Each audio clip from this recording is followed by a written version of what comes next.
नमस्कार, मैं फैसल और आप देख रहे हैं द रियल ट्रूथ। और हम जंतर मंतर से लगातार आपको रिपोर्ट कर रहे हैं। आज भी हम जंतर मंतर पहुंचे हैं। हमारे साथ हरियाणा से पूर्व सैनिक है। सर क्या नाम है आपका? मेरा नाम है मनजीत सिंह, तो हरियाणा का रहने वाला हूं।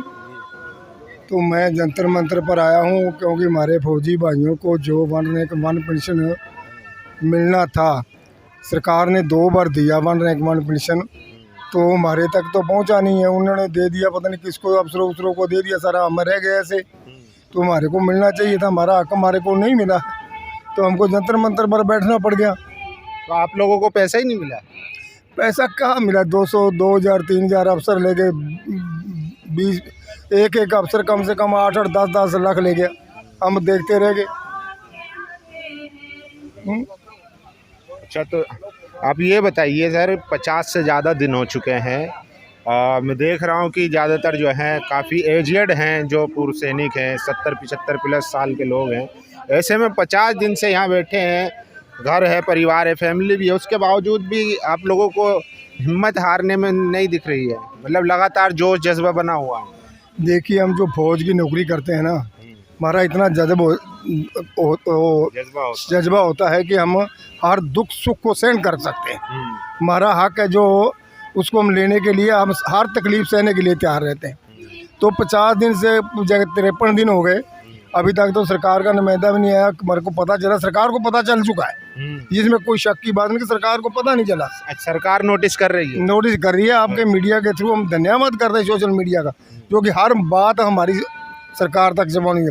यहाँ के जो सिक्योरिटी वाले हैं, कैमरे लगे हुए हैं, सरकार की निगाह हमारे पास बहुत है। तो परंतु अभी वो सरकार पता नहीं किस उलझन में फंसी हुई है, जिससे वहाँ से निकले। जब वो निकल जाएगी तो काम ठीक हो जाएगा। तो निकलेगी जरूर, हमें पूरी की पूरी उम्मीद है निकलेगी। हाँ, हमारी तरफ आएगी। तो अभी तक इतनी देरी क्यों हो रही है? क्योंकि चुनाव भी नज़दीक है और आप लोग ये भी कहते हैं कि हमारे पास जो है अच्छी खासी तादाद है, 28 लाख पूर्व सैनिक है पूरे देश भर में, और वो 28 लाख सैनिक जो है कम से कम 10 वोट पे असर रखता है। तो चुनाव भी आने वाले, उसके बावजूद भी सरकार सुनने को तैयार नहीं है। देखो, वोटों की धमकी तो हम देते नहीं है सरकार को, क्योंकि प्रधानमंत्री, लेकिन कोई भी राजनीतिक पार्टी हो वो चुनाव से जरूर डरती है, चाहे कोई भी हो। देखो, वो चुनाव पर देखते हैं, उनका हक बनता है कि उन्होंने वोट लेने हैं। तो हमारा हक बनता है कि प्रधानमंत्री को पहले 2 बार बनाया हमने, तीसरी बार बनाने की तैयारी है। तो प्रधानमंत्री अगर हमारे को वन रैंक वन पेंशन का जब हमारा हक बनता है वो दे देगा, तो प्रधानमंत्री तीसरी बार बनाया, उसको कौन रोकने वाला पैदा हुआ है? ये पक्की बात है। पक्की बात है, कोई हला ही नहीं सकता। अगर देना पड़ेगा, पहले हमने उसको वोट दिया, प्रधानमंत्री बनाया, पहले हमने की उसको वोट देकर प्रधानमंत्री बना दिया।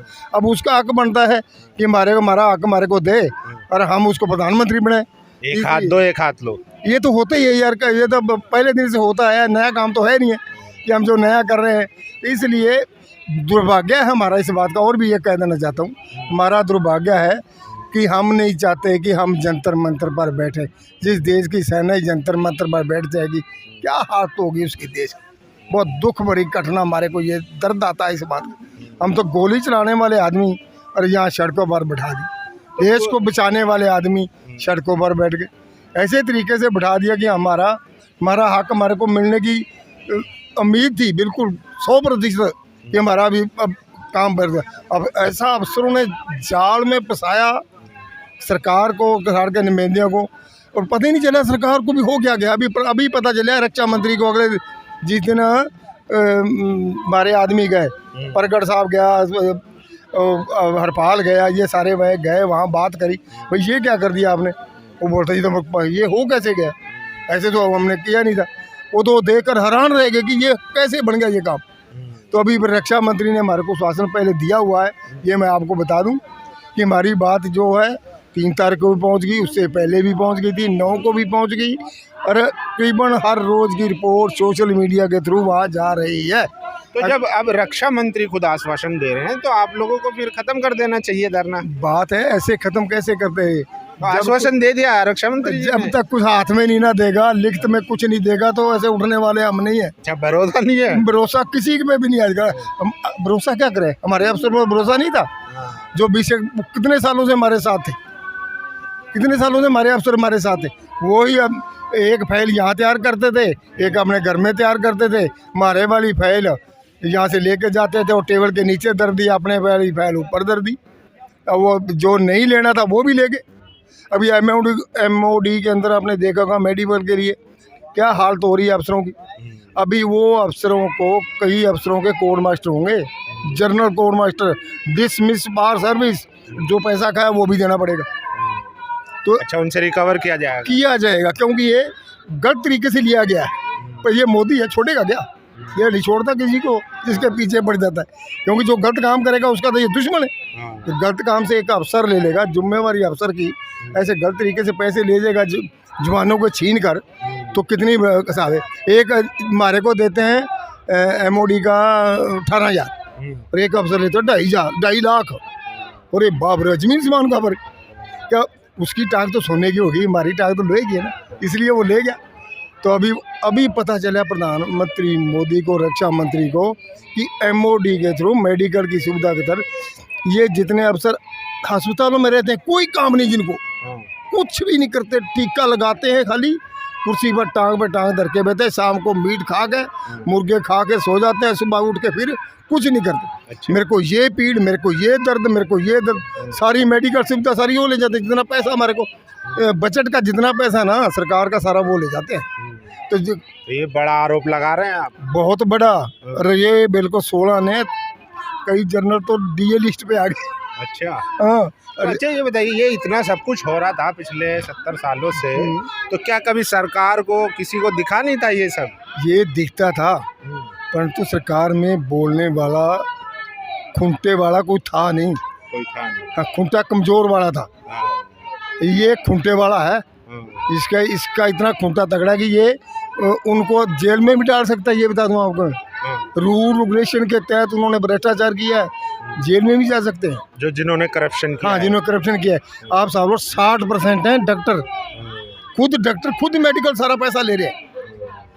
और जो अपने इन्फेंट्री के अफसर हैं, एयरफोर्स के, नेवी के अफसर हैं, 50% वो, और जवान 10 से 12%। जो इतना हार्ड वर्क करते हैं उनको तो 10 से 12%, और जो अपने हार्ड वर्क करते नहीं, कुछ कुर्सी पे बैठे रहते, सारा दिन सोए रहते हैं, उनको 60%, 50%, 48%, 40%। तो इसमें सभी मिले हुए हैं। ये सब डाकू हैं किस्म के, मैं कह दूँ तो। इतना पैसा पब्लिक का खा जाना यार, कितनी दुख की बात। एक भूखा मर रहा है सड़क पे बैठा है, और दूसरा आदमी पैसे खा रहा है। ये क्या तरीका है देश का? अच्छा, आप लोगों पर शुरू में आरोप भी लगे, कुछ अधिकारियों ने लेटर भी लिखे कि भाई ये लोग जो है अपोजिशन पार्टी की तरफ से फंडिंग हो रही है, इनको हटाओ, सेना को बदनाम कर रहे हैं, ये इनको कुचल दो यहाँ से। कौन सा अधिकारी था? उसके नाम तो लीजिए। कौन सा था अधिकारी जो कह रहा था फंडिंग कर रहे हैं? जनरल सतवीर पर के होंगे कोई? जनरल सतवीर लिखा गया था लेटर बाकायदा। ये हमें पता इस्तेमाल किया गया था कि इनको कुचल दो। हाँ, वो मतलब अपना जनरल नाम लेने थे आप, बाकी आप समझदार। नहीं, नाम मेरे को है उसका, पंजाब का था, चंडीगढ़ का रहने वाला था। उसने ये कहा था, जब हमने उधर से स्वीट करके भेजा ना उसके बारे में मैसेज, तो उसके आंखों में पानी आने लगा कि यह मैंने क्या कर दिया, जवानों को क्या कह दिया। तो अभी वो माफ़ी मांग गया, सॉरी पंडा चढ़वाया। हम क्या पैसा लेंगे? ज़मीन के ऊपर बैठते हैं, कोई स्टेज है हमारा? कोई कुर्सी एक भी देखी आपने?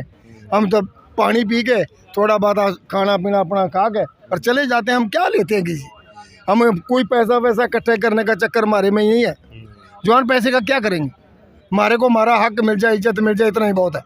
हमें कुछ ज़्यादा राजनीति वाला पैसा नहीं चाहिए। हमने कौन सा इलेक्शन लड़ना है कोई? हमने को उतने पैसे चाहिए जितने हमारे परिवार का सही काम चल जाए, बस। और ज़्यादा पैसे नहीं चाहिए। पैसे करता आदमी मर जाता है। ये पैसे तो चाहिए अफसरों को लेके, वैसे आ जाएंगे जाड़ में कभी ना कभी मोदी जी में। चलिए, तो आगे का क्या प्लान होगा? आगे का ये प्लान है, कल गुरपुरब है। गुरु गोबिंद सिंह ने सिखों की साधना की थी। आज मैं उनके लिए लड्डू लेके आया था। यहाँ जो पार्टी जंतर मंतर पर बैठी थी, किसी ने खाए होंगे, किसी ने नहीं खाए, उसकी चलो मर्जी आपको अपनी। तो इसके लिए पूरे देश को बधाई देता हूँ। आगे का ये हमारा मतन है कि ये धरना तब उठेगा जब हमारे को कुछ मिलेगा। इतनी आश्वासन का कोई मतलब? हाँ, इतनी बातें कहता हूँ मैं। क्षमा का जाचक हूँ। वाहेगुरु जी का खालसा, वाहेगुरु जी की फतेह। को गलती हुई तो माफ़ कर। थैंक यू सर हमसे बात करने के लिए। तो देखिए दूध का जला छाछ भी फूक फूक कर पीता है।